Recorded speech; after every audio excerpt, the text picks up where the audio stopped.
کیا آپ نے کبھی سوچا ہے کہ بجلی کی تاروں پر بیٹھے یہ چھوٹے چھوٹے پرندے آخر کرنٹ سے محفوظ کیسے رہتے ہیں؟ عام انسان تو اتنی طاقتور بجلی کی قریب بھی نہیں جا سکتا، مگر پرندے بڑے سکون سے وہیں بیٹھے رہتے ہیں۔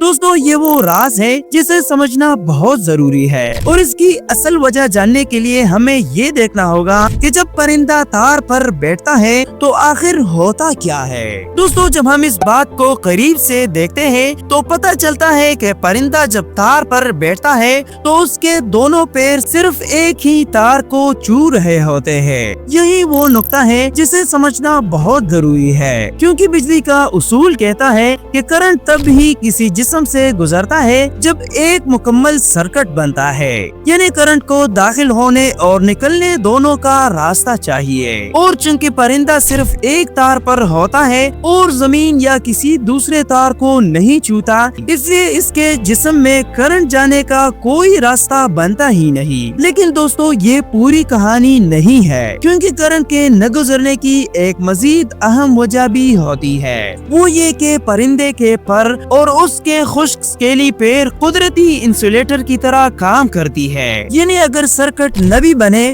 تب بھی ان کی جسمانی ساخت کرنٹ کے جسم سے گزرنے کو مزید مشکل بنا دیتی ہے۔ لیکن چونکہ ان کی حفاظت صرف انسولیٹر ہونے کی وجہ سے نہیں ہوتی، بلکہ ایک اور چیز بھی یہاں اہم ہے، اور وہ ہے بجلی کا اپنا مزاج۔ اور یہی بات ہمیں اگلے نقطے کی طرف لے جاتی ہے۔ دوستو، بجلی ہمیشہ سب سے کم مزاحمت والے راستوں کو اختیار کرتی ہے۔ تار کی مزاحمت پرندے کی جسم سے بہت کم ہوتی ہے، اس لیے کرنٹ پرندے کی جسم کے بجائے تار ہی میں بہنا پسند کرتی ہے۔ اس لیے جب پرندہ تار پر بیٹھا ہو تو کرنٹ اس کے جسم میں جانے کی ضرورت ہی محسوس نہیں کرتی۔